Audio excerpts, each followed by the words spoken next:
This event. I'm Heidi Shoup, and on behalf of the Council, I'd like to welcome you here this evening. I would also like to point out a few of our upcoming events, including an embassy reception with the Embassy of Sri Lanka next Monday. I think there's more information about that on your chairs. And the Council's annual Washington Post panel, America and the World, which is scheduled for March 13 at the National Press Club. During March, we will also host a number of Meet the Author events featuring books on Asia's new regionalism, the Arab-Israeli conflict, India, the future of the Middle East, and fixing failed states. I would like to remind you also at this time to turn off your cell phones and pagers, please, as a courtesy to your fellow audience and to our speakers. Tonight, we are delighted to hear from the Ambassador of the Republic of Kenya to the United States. Ambassador Peter Ogego will be introduced by Ambassador Prudence Bushnell. We are fortunate to have her here with us this evening as well as we attempt to educate ourselves about Kenya, its role in Africa, and its relationship to the United States. Ambassador Bushnell, the daughter of a career Foreign Service officer, joined the Foreign Service in 1981 after a successful career in management and training. In 1993, she became the Deputy Assistant Secretary of State for African Affairs. Her extraordinary efforts both to raise the alarm here with U.S. government and to intercede with Rwandan officials to stop the killings in Rwanda were dramatized in the 2005 film Sometimes in April, with Deborah Wenger playing the role of Ambassador Bushnell. In 1996, she was nominated by President Clinton to serve as ambassador to Kenya. There, her warnings of U.S. Embassy vulnerability went for naught until August 7, 1998, when a car bomb detonated next to the embassy building, killing 12 embassy staff and over 200 Kenyans and injuring several thousand people. The ambassador was next door at the time and was knocked unconscious and in the explosion and badly cut by glass. In 1999, she was appointed as ambassador to Guatemala, where she served until 2002, resigning that post to become Dean of Leadership and Management at the Foreign Service Institute.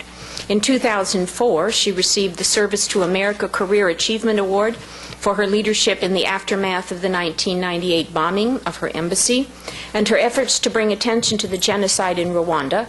And on her departure from the State Department in 2005, she was awarded the prestigious Distinguished Honor Award for her years of exceptional service to her country. Please join me in welcoming Ambassador Prudence Bushnell and Ambassador Peter Ogego.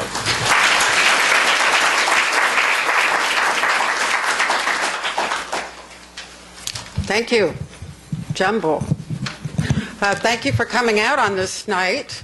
And I would be interested to know what brings some of you here. What kinds of issues could my colleague, the ambassador, and I address that would be of interest to you? How about that? Asking with a question. Yes, sir. I'm the only one here who was actually at the Uhuru celebration when Kenya began. I was writing a dissertation and then a book on urban problems, but I'm interested in discussing the underlying institutional weaknesses in Kenya which are causing the problems and the inability to deal with these problems. That's one of the things. And I will distribute it to anyone interested in an article that I wrote on that subject to anyone here. Appeared in World Affairs, actually. Great. Anyone else? The whole issue of tribalism and can it be overcome, I think this is incorporated into this. Okay. The extent to which this experience mirrors the post-colonial experience of other countries in the region and across Southeast Asia. Okay. Yes, ma'am. I visited Kenya many years ago and was fascinated by the animal life. Are they being very much damaged by all the other things going on? Yes, ma'am. What might the ambassador project as the future for Kenya? Okay. I'll be in Kenya and Sudan in a month doing an assessment or audit on Foreign Corrupt Practices Act and anti-money laundering. Okay. So we can speak to that. Okay. We were there in the 70s. Thought it was one of the most appealing, attractive, well-run, dynamic models for the continent. What happened? What happened? Okay. Great. I'll let the ambassador explain that. Okay. A couple more over here.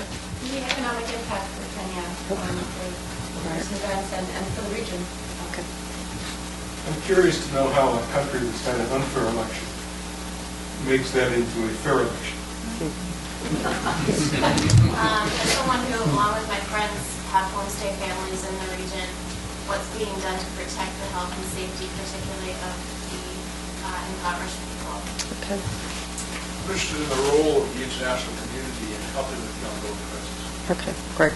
Okay, I will give you my 2 cents worth. I am no longer with the Department of State, so I can say whatever I want. And then hand it over to Ambassador Ogego. Let me begin with an anecdote. I was the ambassador to Kenya from 1996 to 1999 when Daniel Arap Moi was president, as he had been president for many, many, many years. And he and I had some interesting conversations together and a lot of arguments. I never argued with him in public, but we argued a lot in private. And in one of the discussions we had, he looked at me in utter frustration and a fair amount of anger and said, "I've never once heard you say anything good about my political party." And I said, "Mr. President, you've never once heard me say anything good about any political party here." Well, I can say that now publicly. I wish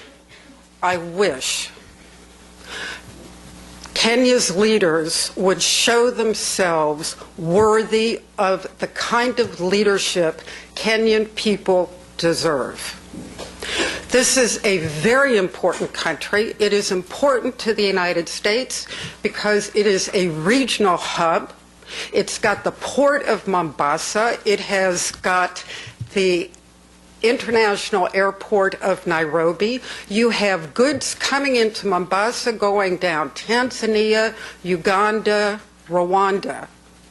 What happens in Kenya matters economically to the entire region. Kenya has served as host for refugees from surrounding countries that have been in turmoil for too many years. And we used to call, when I sent reporting cables back, Kenya the island of stability. Well, it was. But one of the things, from my perspective, I would like to caution everybody. The media talks about Kenya as if it had been the pearl of Africa until December of last year. Well, my friends, it has not been the pearl of Africa. There was ethnic tension when I was there. There were claims of fraudulent elections when I was there, and heaven knows there were fraudulent elections when Daniel Arap Moi repeatedly served as president. So what I am seeing is not something that suddenly emerged out of the blue. What I am seeing is, unfortunately, a repetition of things past made far more difficult and tense because of the economic, environmental, and human situation in Kenya itself. In the past 30 years, Kenyan population has tripled. In a country the size, the state of Texas, Kenya has some absolutely beautiful agricultural land and a lot of land that is semi-desert and barely arable. At one point, I think in the 60s, in the 70s, Kenya had the highest population rate in the world. Women were having an average of 6 to 8 children per person. Now we're talking 30 years ago. The Kenyans, and this is one of the reasons why I refuse to be hopeless on Kenya, when the Kenyans found that they could practice birth control, they turned around their population in an incredibly swift fashion. Unfortunately, we have seen a stagnation in that in very recent years. So what happened? All of the children who were born and who survived infancy during the time of the 70s grew up, had children of their own, etc., as the economy continued to decline because of poor attention to infrastructure, because of rotten governance, corruption about which many people should be dearly ashamed, because of a highly centralized government that had been established in the colonial times and which created institutions in which everything was directed from the center. So the people would bring the crops into the government coffee place. All right, guess who made money on that? It wasn't the farmers. So you had centralized institutions, you had an infrastructure that started out pretty well and then declined, you had corruption that just kept growing as the population grew, and grew. And what I saw 10 years ago was a dramatic, a palpable diminution in people's quality of life. Imagine seeing your children and passing on to your children a quality of life that doesn't compare to the one you enjoyed. Imagine seeing your grandchildren with even less opportunities than your children had or you had. Imagine seeing the world in front of you get more difficult, even as the GDP grew by 5% in recent years. Not enough and not expanded throughout the country and population enough to give people jobs, hope, and an opportunity to get along with one another. A word about ethnicity. There are 42 different ethnic groups in Kenya, at least. There's a balance here, number one. Number two, I think Kenyans are peace-loving people. I honestly do. I see pictures in the paper that so reminded me of Rwanda, I wanted to go and throw up. It was so horrible, you know, that bloodthirsty look in the eyes of young men. Terrible thing to read in the newspaper. I don't know who those guys are. I'm sure they're poor. I'm pretty sure they were paid, or at least they got some booty. They didn't do it because they woke up that morning and said, gee, I think I'll go kill my neighbor. People don't do that anywhere. They certainly don't do it in Kenya. What we haven't seen in Kenya, which annoys me when it comes to the press, is what I think is holding this country together and will continue to hold this country together until their bloody politicians get their act together, is the people who have created for themselves mechanisms of coping. As an example, about a month ago, the Association of Women in the Media of Kenya said all of these pictures and reporting of looters and people doing terrible things to one another is not helping. We need to go around the country and spotlight what is happening to keep peace. You don't hear about, go on the internet, go home tonight or tomorrow, go on the internet and Google Kenya and peace efforts. What you will find is an enormous array of techno-activists who are communicating with one another and communicating what is happening and helping one another using the internet. When the government was not allowing the media to go into areas where there was trouble, for example, people were text messaging because you've got cell phones all over. Unlike the United States, Kenya is Wi-Fi'd. everywhere. No place can you go in Kenya without having access and using your cell phone. People were text messaging, and then there were mashups to create maps of Kenya on the internet to look at where problems were, getting confirmation of where the problems were, and messaging what kind of help was needed. How about that? The Interfaith Council that is meeting and holding prayers all the time. You've got musicians who are writing songs of peace, and I think there is an Earth Day this week or very soon that is there for no other reason but to celebrate peace. You have people going to the grocery store and saying to one another, "How are your people?" Helping one another. So while the politicians fuss and feud, Kenyan people, I think, with enormous resilience and patience, are waiting it out as they watch one more day go by as things get worse. I will stop where I started.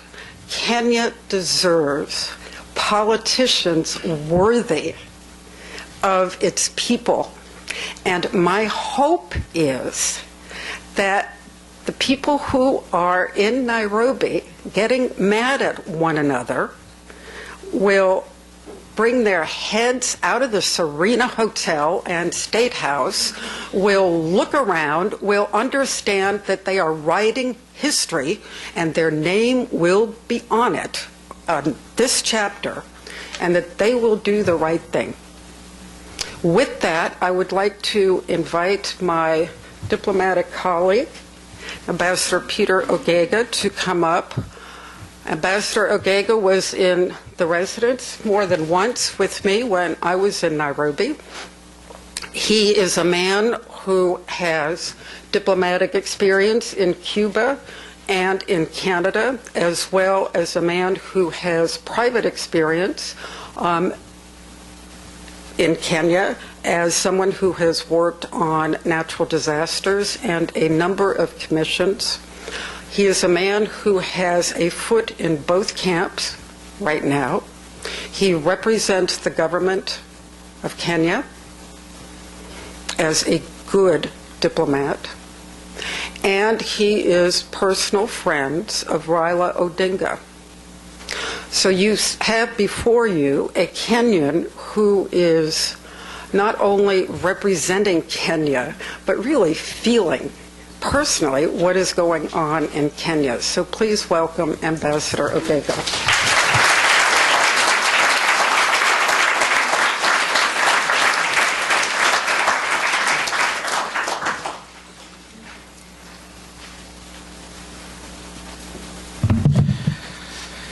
Thank you very much, Ambassador Bushnell, and all of you for honoring me with your attendance this afternoon. I'm very grateful and honored and privileged that the World Council of Affairs of Washington, D.C. has accorded me this chance to talk a little bit about my country. I have some written text here. I'll stick to that, but I'll tell you more about the goings on in Kenya. I want to take this opportunity to thank the government of the U.S. and friends of Kenya, the citizens of the U.S. of goodwill, for the overwhelming support, prayers and sympathies during this most challenging moment of our history. We will remember, and as Ambassador Bushnell has said, that amongst the community of nations and around the global issues, Kenya has been well known as a long-standing friend and ally of your great country, the U.S., and over the years since our independence, Kenya has stood very closely with the U.S. on a number of international issues, and we have enjoyed warm and cordial relations which have stood the test of time. When Ambassador narrated to you her experiences with our former president, it was all in the spirit of good bilateral relationship, good international friendship, and we have had that up to today. And even today, when we face the greatest test of our times as a nation, the U.S. has stood with us, providing leadership in efforts to find long-term, lasting, and sustainable solutions to our current and historical challenges. These bilateral relations between our two countries, the cooperation and partnership, are premised upon U.S. official development assistance to Kenya, which today stands at over 500 million in assistance, of which 368 million US dollars came through the PEPFAR program. We also have shared values of market-oriented economic growth policies and democratic principles and institutions such as regular elections, even though, as she said, some of them have been, and including the current one, the recent one rather, some of them have been accused of being below the international standards. We also share the realization of civil liberties and freedoms, and we both support vibrant media and dynamic civil societies. These are core values that we share with the U.S. And lately, we've been cooperating in fighting against insecurity and international terrorism. We have been affected, and unfortunately the ambassador herself was in Nairobi at that time as the U.S. ambassador and was involved in those catastrophic situations. We also collaborate to foster peace and stability within the East African region. You may know, you may not know, that the U.S. Embassy in Nairobi is the largest U.S. government diplomatic mission in sub-Saharan Africa, representing 18 federal agencies with nearly 1,300 U.S. employees and contributing over 1.5 billion U.S. the Kenyan economy through the sales and services, what they buy, what they use, contribute to our economy. We, on an yearly basis, have over 180 Kenyans come over to the U.S. under the U.S. government sponsorship for overseas training on exchange programs. Kenya, incidentally, is also host to the United Nations Environmental Program and the UN Habitat, and it's home to some of the most critical multilateral organizations, such as the World Food Program, the UNHCR, UNICEF, and many others, where the U.S. government shareholding and budget contributions are significant. Kenya is also a regional hub, as Ambassador Bushnell has said, for the international news agencies and major media outlets. We are an air transport hub for Africa. And until the recent unfortunate events, we stood tall as a leading democracy in Africa and as a beacon of peace and stability in the region, which has been faced with a lot of political upheavals, even though internally we have had our stories to tell, and I'm happy that she's here to tell. She has been able to tell that part of the story. We have committed ourselves to regional peace and stability, and we have invested heavily in peace processes throughout the sub-region. You may recall that we've been working with international partners such as the U.S. to ensure a safe and secure region, and we have provided leadership in finding peaceful solutions to Sudan and Somali conflicts. It's unfortunate that today we are a beneficiary of a tool that we have perfected in the region. And Kenya was clearly set for greater achievements. We've been not only a regional economic powerhouse, being the financial service, air travel, and UN hub, but Kenya has been poised to make history as the first country in East and Central Africa to post our first foreign sovereign bond in the international capital market as of last year. And we had a B+ stable rating by the international rating agency, the Standard & Poor, and we have attained a domestic capacity of footing over 97% of our domestic budget requirement, which includes free education both at the primary and secondary school level, and Medicare for children under 5, and for common diseases treatment, as well as those who suffer from HIV/AIDS. And besides, the World Bank had by mid last year ranked Kenya as one of the top 10 reforming economies globally, citing significant reform measures geared towards making it easier to do business in Kenya. And so everything was going for us. So the question is, what happened?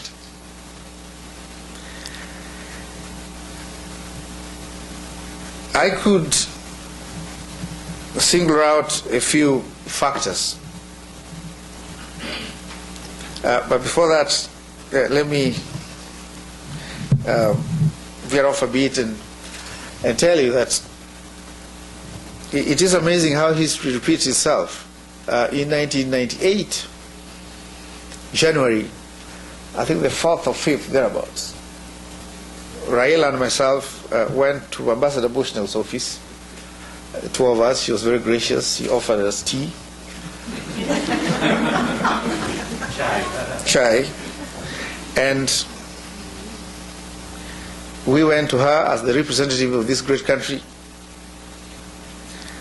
to ask her how the US could recognize an election which, in our view, was, and in my own words, crudely rigged.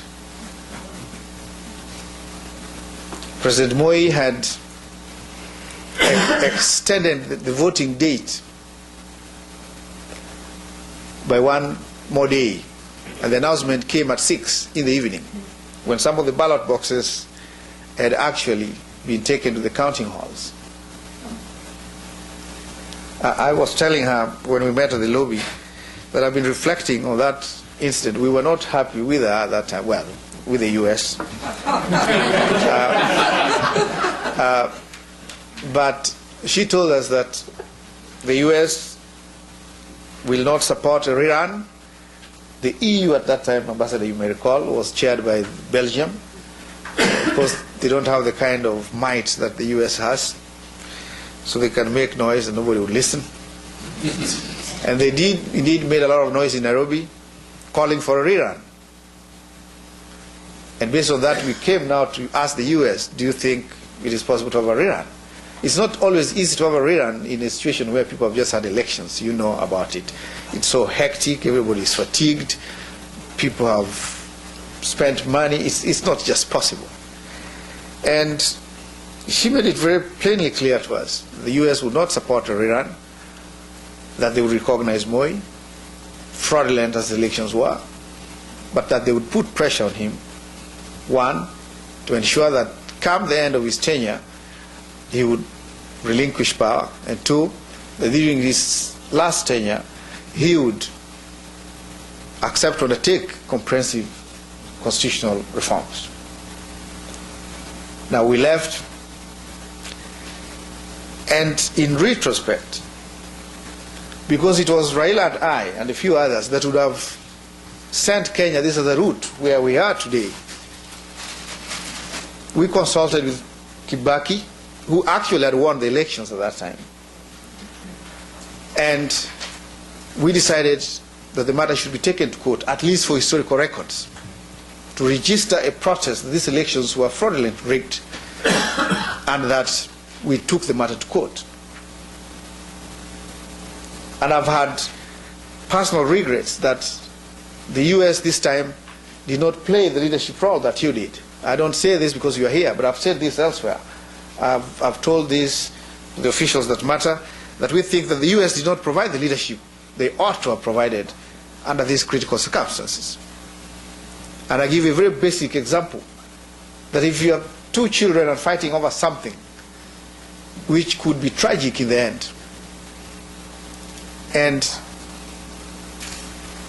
they sought your attention for intervention, do you ignore and tell them that in your stupidity you can go ahead and kill yourself?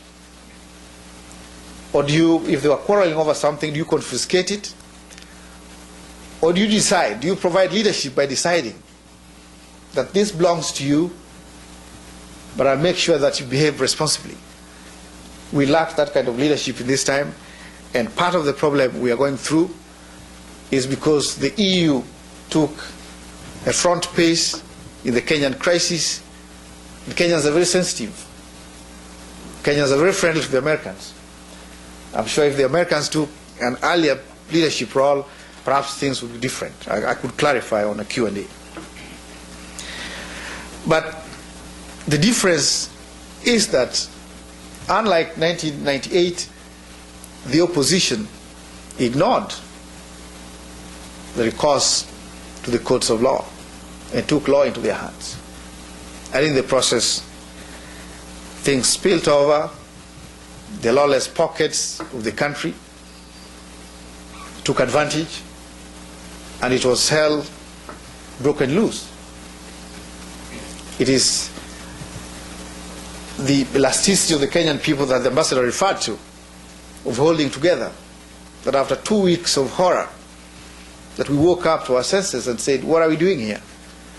How can people who have lived together for 40 years, who have intermarried, turn against each other? This is not Kenya, this is not possible. And so,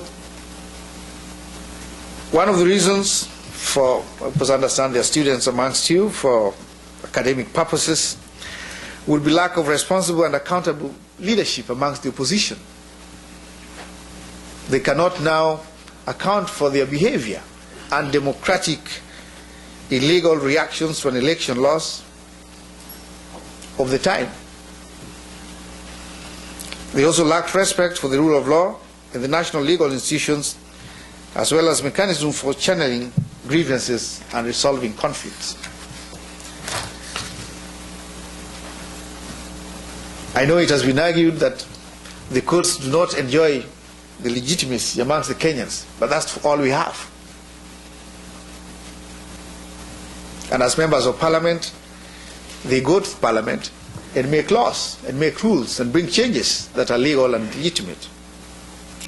And I think it is the interest of all of us who believe in democracy and liberty to encourage opposition in Africa and other countries of the developing world to accept democratic institutions, their processes as well as their outcomes.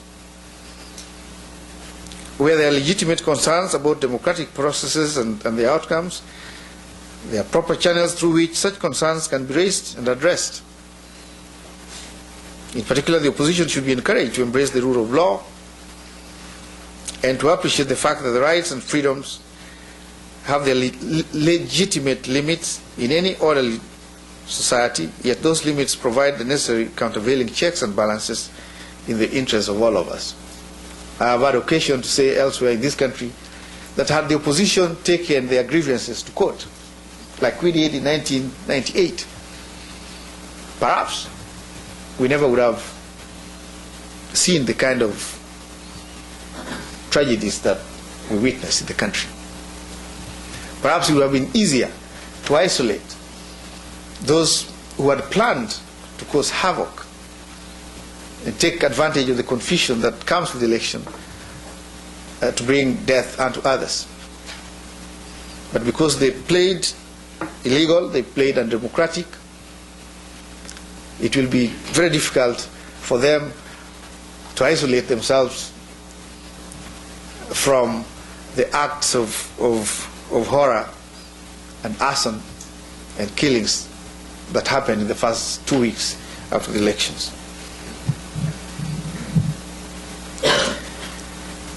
I also think that we have had weak and nascent institutions for democracy. You asked about our institutions of governance. During our National Day last year, I pointed out and I hoped that our institutions for governance would sustain the frenzy and the vigor of election campaign. These elections were hotly contested. We had over 2,200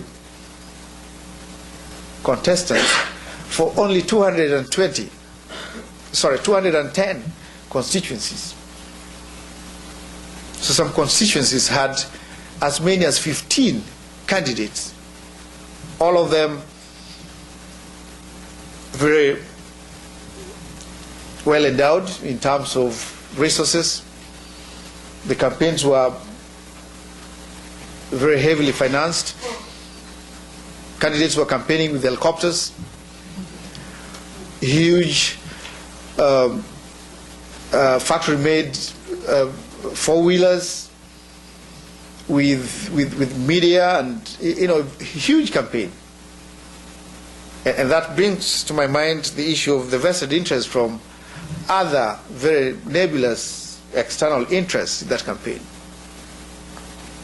Some of the candidates had some very unclear financial support base that I think is subject to investigation now. And so the Electoral Commission of Kenya, which itself is a pillar of democracy because we must nurture it, was too weak for this kind of pressure. And one of the things we may have to do is to strengthen it. But as it is a key pillar in the democratic process and the political development of our country. It may have been a weak public institution, even if it was appointed by one central authority, by President Kibaki, as the Constitution says, but it was the only institution charged with the onerous responsibility of conducting national elections in a nascent but optimistic democracy. And yet, it alone had the legitimacy, the authority, and the final say to conduct and announce the outcomes of the last general elections in Kenya. Now, we are in a catch-22 situation. There's no way we can ignore the institution of the Electoral Commission. What the opposition did was to overrun it. In fact, before the results were announced, some of the contenders wanted to use up the powers of the Electoral Commission. And I remember the chairman of the commission asked them to go ahead and announce themselves if they wanted to, but quickly reminded them that any announcement they made thereof would be spurious and inconsequential. But that tells you how our political leadership relates to the institutions that should be able to guide our democratic development. We believe that any grievances, either about the process or the conduct of the elections, should have been taken to courts of law for arbitration and redress. By giving an electoral body its due space to perform its duty of organizing and conducting elections, competing political forces or parties thereby nurture and promote the growth of an important institution for democracy as a referee of a political contest. If we don't respect the referee, there's absolutely no way that we can be good players in the field. And so these are institutional measures, institutional weaknesses that came with our elections. I think I should stop there, but also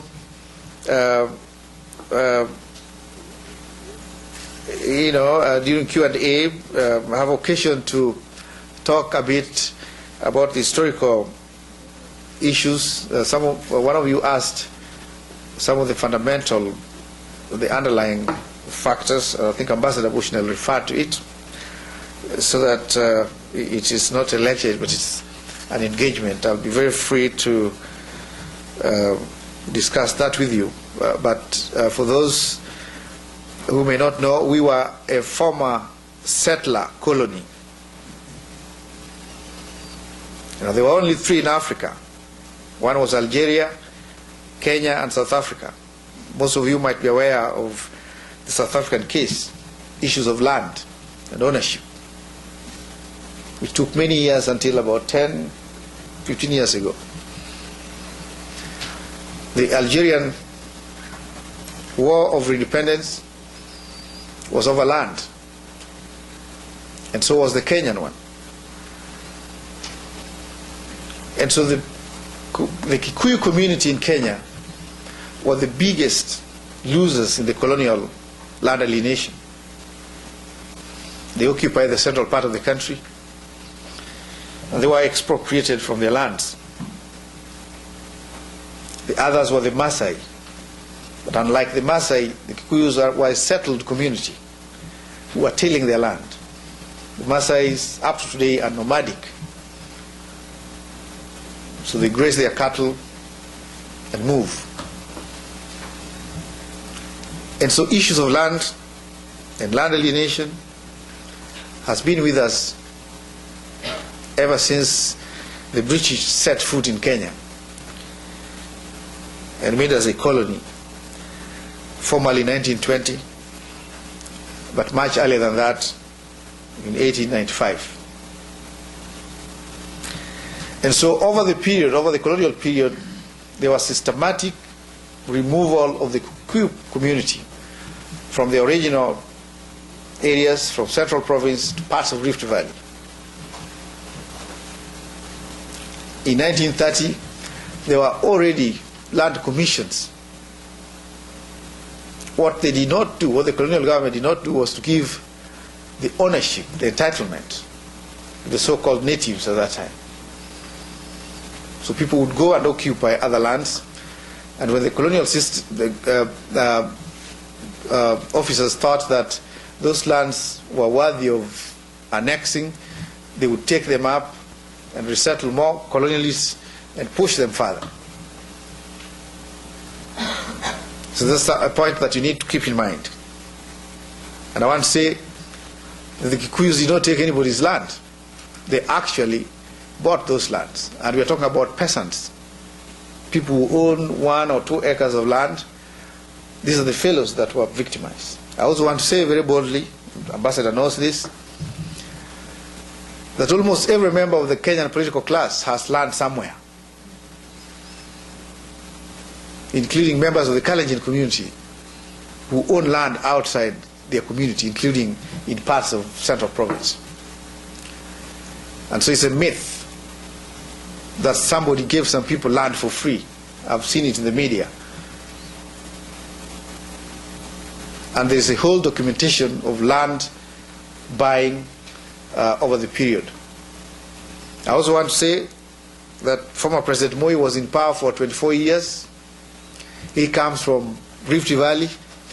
He comes from the same community that is now claiming their land was taken and given out to the Kikuyu community.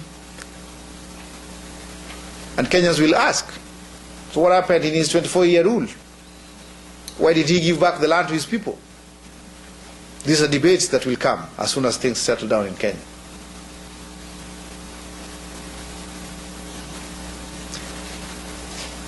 I also want to say that the current combination of opposition are not new people. We were laughing at it with the ambassador.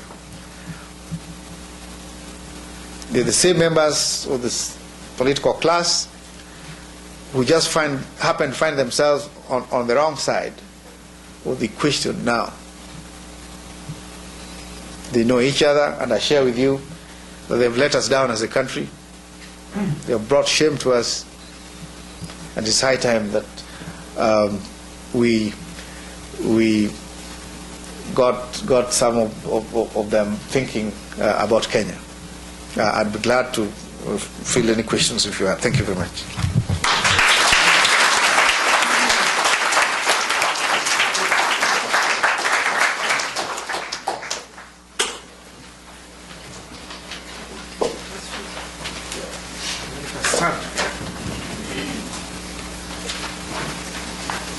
Yeah. What's the format? I just take? Okay.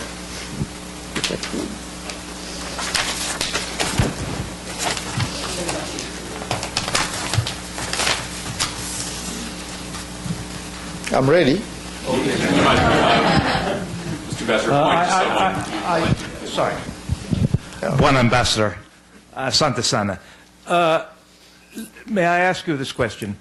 One possibility that's been thrown out is the idea that the president would appoint Odinga as a prime minister. But that again gets back to the institutions of Kenya. Would you think that Mr. Odinga would be willing to accept a position of Prime Minister, which is, after all, an important position in parliamentary systems. Thank you.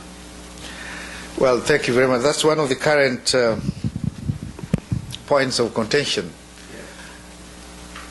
Two things. The opposition is pushing for a premiership with executive powers. I do not know where on earth, in any system, where you would have an executive prime minister with full powers and at the same time have a president based actually on the US presidential system with executive powers. You cannot have two power centers anywhere. You will create a gridlock and nothing will move. What the government has proposed, however, is a non-executive in the Kenyan parlance. I also don't know what that means. But this would be, in the political science language, a delegated. A prime minister definitely would exercise certain authorities, certain executive powers, but these are derived powers from the center, from the chief executive. And this is what they don't want to hear. And so we are stuck there. But that's one set of the problems. There are those Kenyans who think that any changes should not be made for people, for particular people. That what we need is a comprehensive constitutional review that has dogged the country for the past 15 years, that the same politicians have been going around dodging until the country is found in a stalemate like this one, and then we are stuck with it again. And so the debate is still going on, but those are the two positions. Yeah. Yes. Thank you, Mr. Ambassador. Okay. Yeah, thanks for coming here, and I'm honored to ask you this question. Just as I said before, just as you said, the question I'm going to ask right now has to do with historical context. We live in a time right now of great peril and also of great optimism. What I wanted to discuss, especially right now, is the presidential elections in Kenya. My thinking is that since the British have colonized part of Africa, Asia, and Latin America, I mean, especially those continents for such a very long time, and since they have profiled the religious, ethnic, and tribal areas of these continents so well, my question is that don't you think right now that the British should be kept out? Because if you really look at it back to the Mau Mau operations in the 1950s, the War of Independence, you could think back to the way how the British have been able to play each side against the other. So my question now is that the United States and Kenya right now, if Kenya is to regain its economic internal sovereignty right now, don't you think that the United States and Kenya right now, if the United States wants to participate in this, that the British should be kept out of this process, and at the same time, for Kenya to regain itself, and for the United States also to begin to show to the world?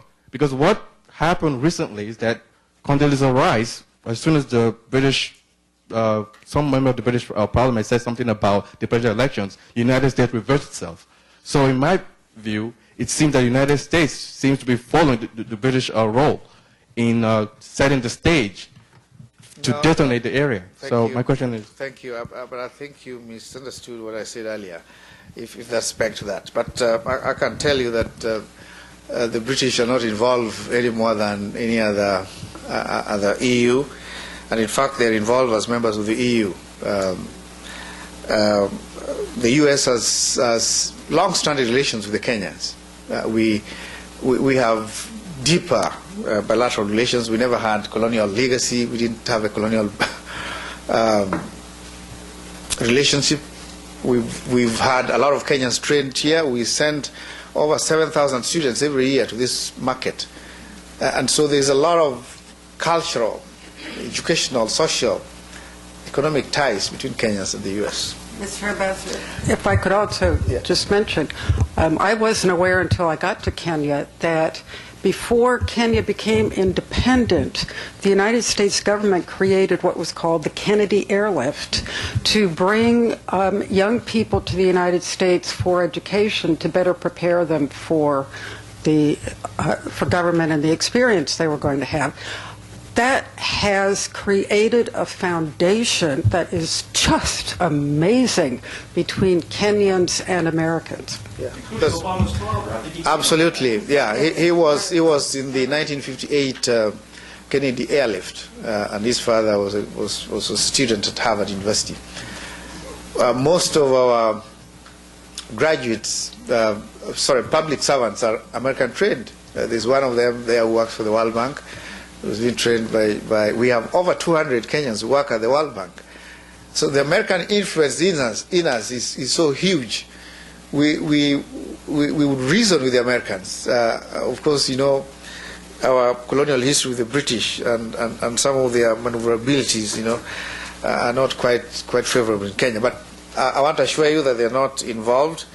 My remarks were that the U.S. should have taken a much faster approach to this issue because it was coming the same way Ambassador did in 1998 and forestalled quite a lot of problems that would have emanated from that deadlock at that time. Yeah. Yes, ma'am. Ambassador, thank you for your speech. May I ask you then to return to the issue that we left on, which is land, and possibly comment on what you think is going to happen to the land formulation policy process and the new draft land policy that I had an opportunity to look at it in November and December when I was there in the ministry. It was very impressive, and I'd like to just know your thoughts on what you think will happen to the process now. Well, thank you. It is one of the most contentious issues in Kenya. As I said earlier, almost every member of the political class in that country has some land somewhere. Huge tracts of land, fertile land, prime land. And yet we have people who are also squatters. The squatters are these people who don't have any piece of land and who keep on scrounging on other people's lands until they are evicted. And again, the people from the central province have been, over a historical period, been the victims of land, starting from the British alienation of their lands. And with the population increment, they formed actually the first bulk of the slum dwellers.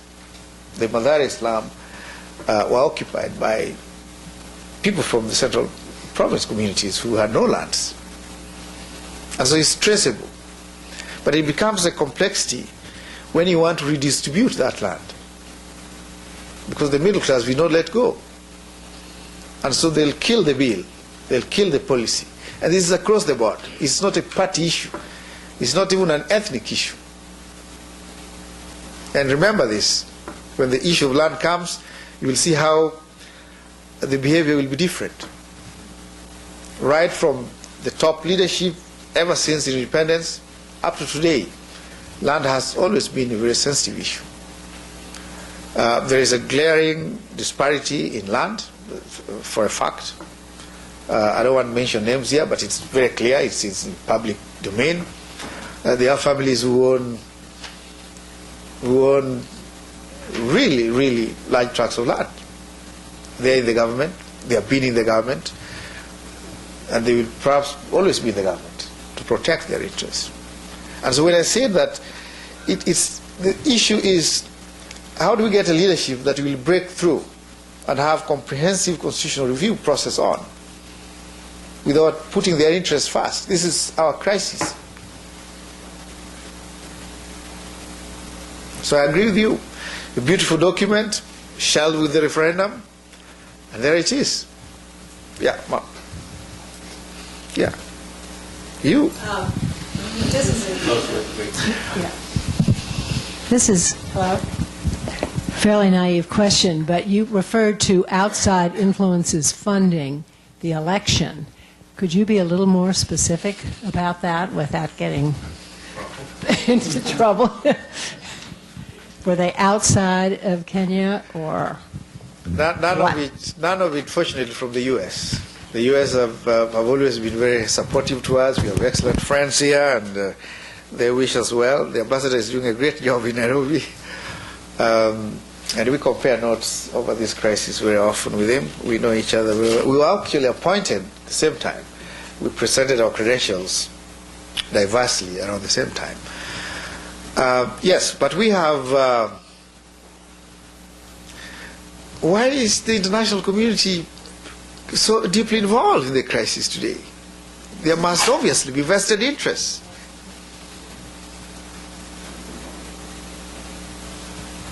Yeah, much of it legitimate. The UN is there. We have a UN headquarters. The operations of the UNHCR for Africa are based in Kenya. All the support and relief systems for DRC, for Rwanda, for Burundi, Sudan, Darfur is based in Kenya. The International Red Cross, their biggest warehouse, actually the biggest warehouse ever, is in Nairobi. The support for tsunami was mobilized from Nairobi. The World Food Program, which keeps food for the drought-stricken areas in Africa, operates from Nairobi. Covers as far as Malawi, which has been prone to drought in the recent years, and as far as Mali in the north. And I said, the media for Africa is based in Nairobi. It's comfortable. You know, you can spruce up there if you went to the field and come back. You get your flight connections. You can do a sauna in Nairobi. You know, you can send texts. You can SMS outside. You can phone outside. You can have a good meal. You can exchange your money, you know, without having to fill too many forms. You can use your credit card. And so there's a huge interest. We also do business with other countries. Some of them might have lost business. And they want to change the leadership. They want to have their MPs selected into parliament so that they become ministers. We are allowed to that. But we accept the international friendships, and you know, Kenya is a very welcoming country. We are peaceful, loving people, and yeah. But there is, and some of them very seriously speaking, some of them are quite a concern, including the fact that we have porous borders with failed states like Somali, and you know, the criminal elements may just find a foot into our country. Yeah. Yeah. The last line of today's Washington Post editorial on Kenya says, each day that the two leaders fail to reach a deal increases the chance that the country will be destroyed by civil war. Your thoughts? Yeah, it's very unfortunate. I hope we don't, and so the tenacity of the Kenyans will push them to some deal somehow. The issues really are very academic, if you asked me. The issue of the premiership. I was telling some people this afternoon that having agreed on the 4 areas, we perhaps don't need those 8 politicians. Because if you choose 8 politicians to decide what duties and responsibilities of a prime minister would be, they are probably imagining themselves to be in those roles. And that what perhaps is needed today, maybe you could take a phone and call Nairobi and tell them that they need sharp, fresh graduates of political science and constitutional law, and just play around with, tell them there is nowhere, first of all, on earth you'd have 2 centers of power, so knock that off, and look at a few models of premiership, the Tanzanian model next door, and other places in Asia, and maybe start off by isolating what should be absolutely a presidential power.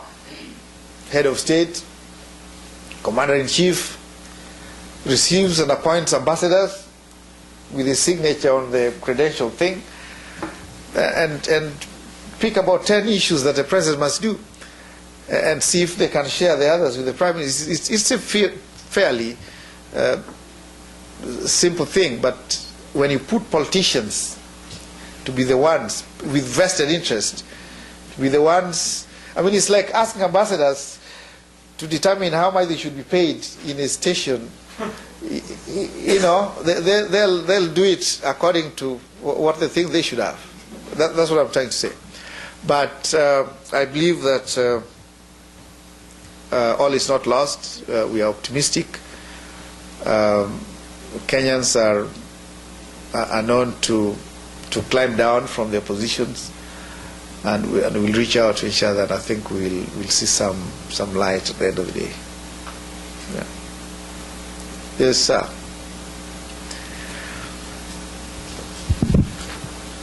Good to see you, Mr. Ambassador. Lawrence Freeman from Executive Intelligence Review.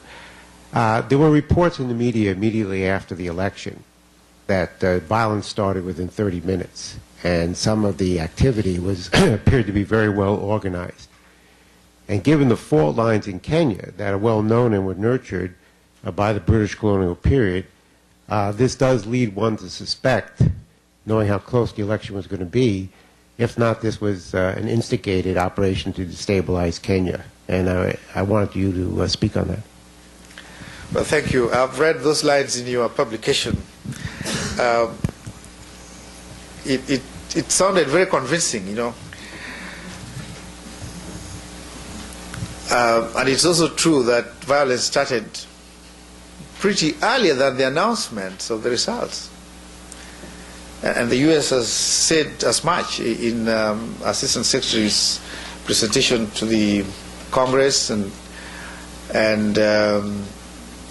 later to the Senate. It is very clear. And I think the first footages that hit the CNN, the lady that flew out of Kisumu, so the riots that came, that started before the announcements had been made. But let me also tell you that the whole campaign period was saturated and poisoned with the high possibilities of vote rigging. So this had psyched the supporters of the opposition that in the event of them losing, that they would never have to accept it because it would have been rigged anyway. And of course that attests to the fact that I already alluded to, that there were lots of vested interests in this campaign, highly contested, very emotive, and a lot of money involved. I think that some aspect of violence was premeditated, particularly in Rift Valley, and some people have been arrested. I think some have been taken to court to answer charges, but related to those kind of violence. I know the UN, the Human Rights Commission, is investigating some cases. Fortunately, owing to technology now, a number of cases were documented, photographs taken, and some of this will be very useful in as evidence later. But yeah, we have information that there were cases of premeditated violence to evict people, particularly from their lands. That is there. Yeah. Yeah. You've been so nice to me, man. Thank you very much. First, I'd like to state that I just returned from Kenya in December, and I couldn't agree more with Ambassador Bushnell's analysis of the dynamism and resilience of the Kenyan people. And I think it's been evidence from what I've heard from people who are there working in the IDP camps and who have told me that any foreign workers have been asked pretty much, or not asked, but they know that they're not needed there because Kenyans are there taking care of Kenyans. And it's not reported in the media, which is unfortunate. I have a couple of issues with the elections and some things that are just really troubling me. First is, you mentioned how history parallels itself, and I think it's interesting in the discussions with Kofi Annan that have been going on. This idea of bringing a prime minister position is very similar to the 2005 constitutional referendum and the debate that happened there. And I'm curious about Raila's intentions by not, because in my analysis, in 5 years, he's the inevitable president. Yet, as you mentioned, he didn't take it to the courts, and he's really pushing for the same thing he was pushing for in 2005 and in 2000 with the WACO draft for a strong executive premiership. So I guess I just can't understand why not wait for 5 more years and then have it legitimately. And additionally, under the new unity government, should it come about, do you see Majimboism being pushed through by the ODM party? Well, thank you. I wish that your first analysis was that obvious. Although 5 years is a short time, it could also be a long time. And they say that 1 day is too long in politics. So I may advise you not just to be too sure. Yes, that's part of the problem. He is pushing for, in your analysis, is pushing for a stronger premiership. That this was in the referendum draft. But I can tell you it did not start with the referendum. The issue of premiership started much earlier. I don't have to go into the details of it. I think overall it's a brinkmanship. And just thirst for power. There's nothing constitutional in it, and there's nothing legitimate. There's no academic argument you could proffer that would engender an executive premiership in a presidential system. And we have not had a parliamentary system. In fact, the so-called parties in Kenya, if you know the history of Kenya well, are really not political parties. As a consultant, I used to call them briefcase parties and election-oriented political parties. They are formed just when elections are about to take place. They don't have manifestos. They don't have values. I mean, what would Honorable Raila share with Ruto in common in terms of ideological positions, other than being against the Kikuyu? What? Is there? This is rhetorical, but would there be anything they share ideologically on the basis of how to take Kenya forward, other than ganging the rest of them against the Kikuyus?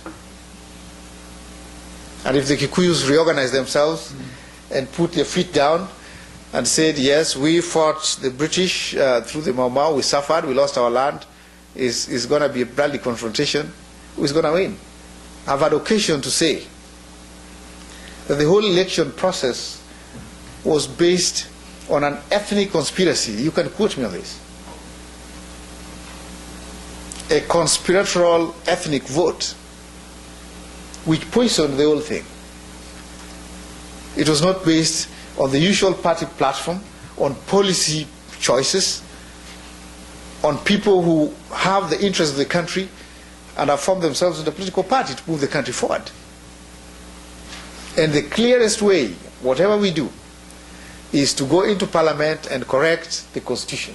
I don't see any shortcut. And so I agree with you. The talks going on, they should get into Parliament and look at the clauses of the Constitution and overhaul it right there in Parliament, because that's where constitutions are made. But I can tell you, because of vested interest, because some people are so greedy for power and are marking time, they will not allow for some of these obvious constitutional change requirements to take place, including the land. That's our tragedy. With regards to Majimbo, there was an editorial in one of our papers.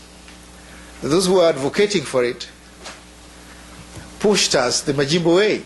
But none of them would now claim, would stand in front of anybody and claim that we have achieved what we wanted.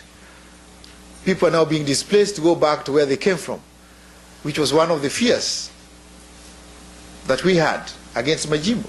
Majimbo, for those who may not know, is a very backward policy.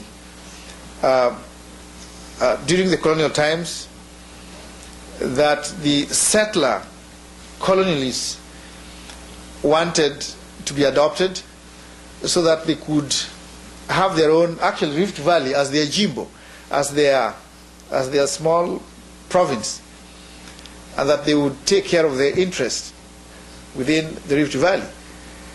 And the smaller communities in Kenya, the smaller tribes so-called, have always used it. And it started with Moi. That whenever the big communities were joining hands to get into the government, the smaller communities would say, no, then people must go back to where they come from. It is not sustainable. I don't see it taking root in Kenya, because Kenyans have intermarried, and I could walk you through the different communities, if you knew the country well. How people, for instance, the Kisii community and the Kipsigis community, these are the people who stay around Kericho, a high prime area, tea growing area, very fertile, very industrious people.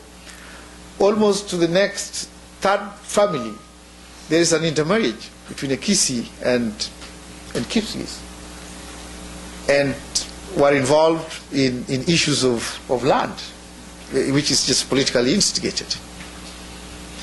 And so my answer to you is that it is the failure of the political class to sort out themselves and to drag in the unfortunate, members of the peasantry or the unemployed youth into a political fight that really doesn't belong to those guys. Yeah, we can take that up. I'm also a reformist, so I'm not necessarily a big diplomat. When we met with Ambassador Bushnell, I was there as a reformist, and I spent 7 years in political detention. You know that, under Moi, when I was at the University of Nairobi, and later went on to finish my studies and so on and so forth. So I have a huge stake in the country, and sacrificed my own life for reforms, for constitutional review. So it's not a new issue. Yeah. Yeah. How are you mobilizing resources within the country? How are you mobilizing? Oh, sorry. How are you mobilizing resources now within the country to help all the displaced people, children? Just in terms of addressing educational needs, health needs. I mean, there's not been a lot of press on that, other than to say that, there have been anywhere from 300 to 600,000 displaced people, which is quite. So, I mean, I'm just trying to ask you graphically to explain that, or give me some insight on how the peace-loving Kenyan is being so affected by it. When you don't hear much of it in the press, that means it's going on smoothly.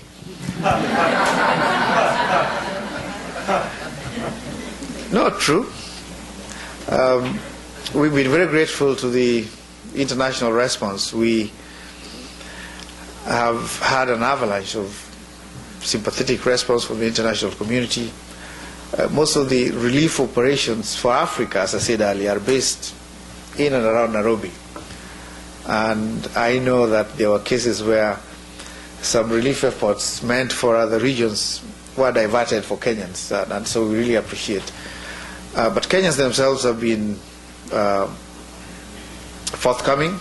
I understand that much to the surprise of the international aid providers, that Kenyans themselves have really reached out, the corporate sector, the NGOs, the Kenyan NGOs, just families of goodwill have made contributions, to support those that found themselves in this unfortunate circumstance.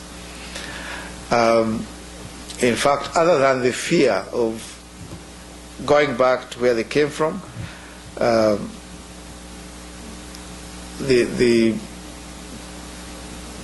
has been enough, or at least adequate resource mobilization for their sustainability. And the Red Cross has done just a fabulous job, and all the rest of them. There has been a huge amount of response.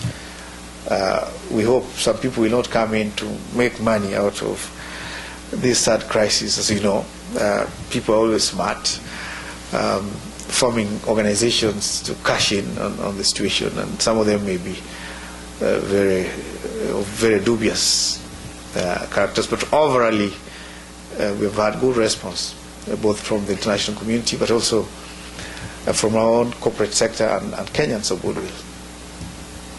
And some camps had been completely closed down because people went back to where they came from, particularly around Nairobi. We still have cases in Nakuru, but these are people who are driven from their shambas, from their lands. So they don't have anywhere else other than to go back physically to the lands. But the town ones have since been resettled. Ambassador, thank you. I understand that the focus of the discussion right now is on the presidency, because you need a legitimate leadership. But what happens with the local leaderships? Have they been disputed? Are the local leaders recognized during this crisis? That's one thing. And the other one is how to reconcile a country when you think and you really believe that your neighbor has been telling the guys that are going to kill that you are of so-and-so ethnic group. It's like, are there any lessons from Rwanda in this case? Well, thank you.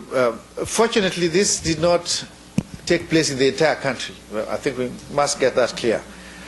Other than the slum areas in Nairobi, very volatile. The other part was in the Rift Valley, and in two constituencies, if you like, in Eldoret and Kericho. The rest of the country, in fact, from Nairobi going towards Mombasa, there was nothing. And the entire central province.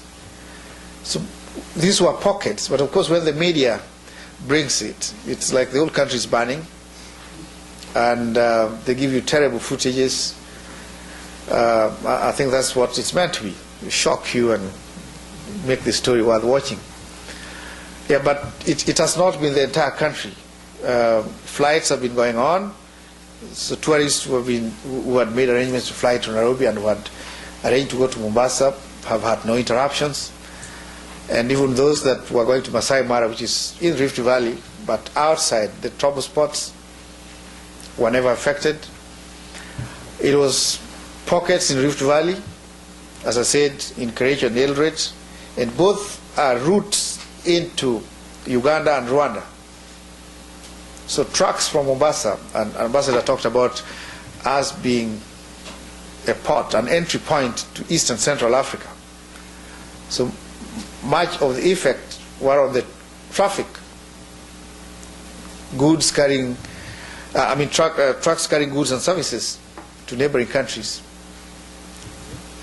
And they pass either through Kericho as they enter Uganda through Busia, or through Eldoret as they enter Uganda through Malaba.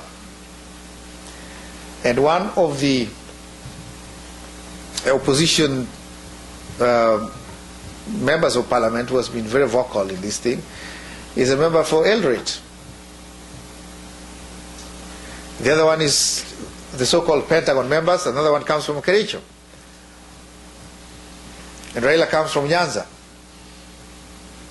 So Kisumu because their son is vying for presidency, there was always unrest on claims that they've been denied, cheated out of presidency. So you can see the pattern of the pockets of riot.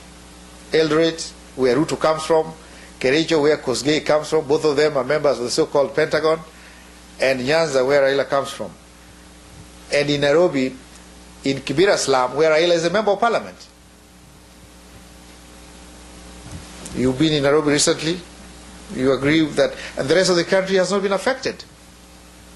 So we're talking about 5 spots where 5 members of political leaders, members of the so-called Pentagon, are also members of parliament. The other question about the Rwandan case, I think that's what you had two. One was local, yes, yeah, because that's the Rwanda one, which has started one. So there were initial claims that there was genocide going on. We know that there were pockets. In those pockets, pre-election arrangements to evict people from their lands. There's that evidence. But again, not the rest of the country, and not in those areas such as Nyanza or in the slum of Nairobi, because nobody has anything there.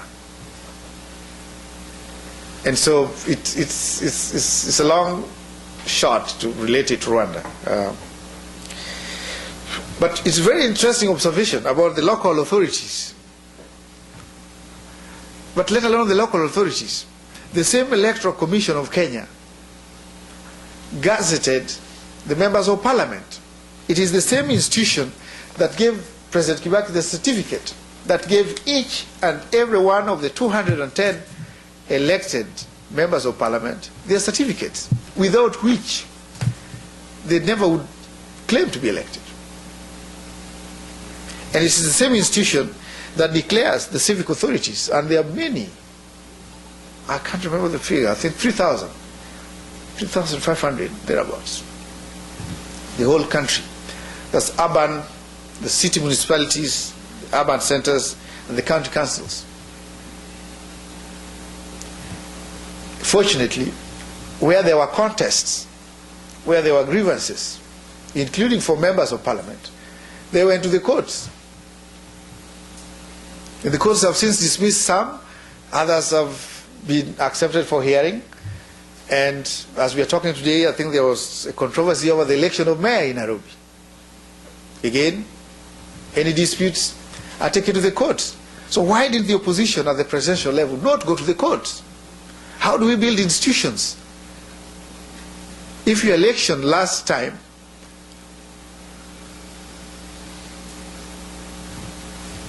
if the matter did not go to your Supreme Court, if somebody took law into his hands, where would you have ended?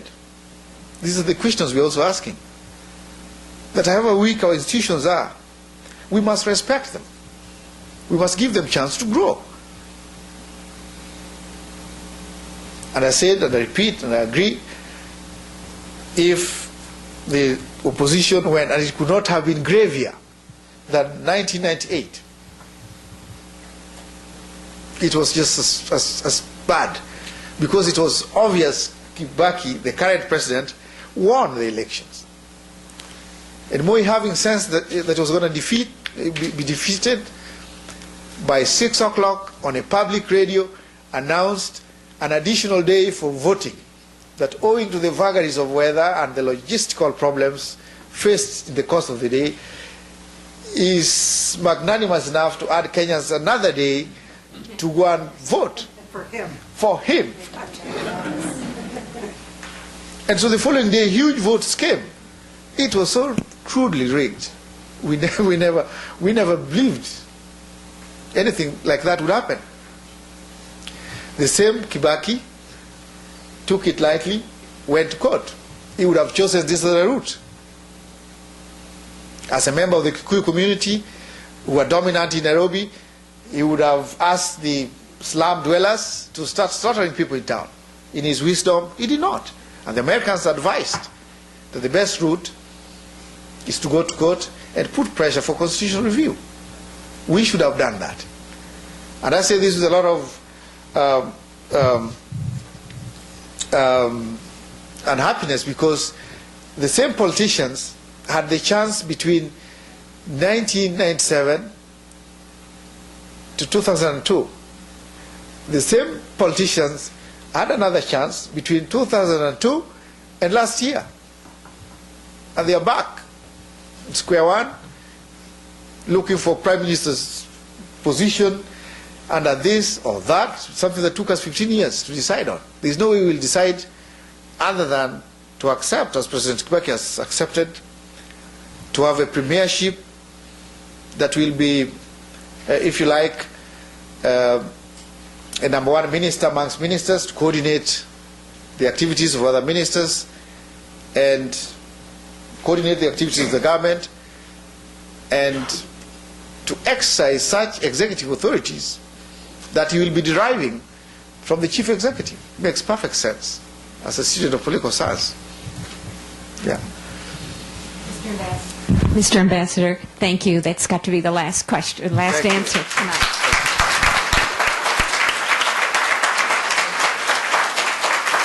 Please join us for a reception in the anteroom.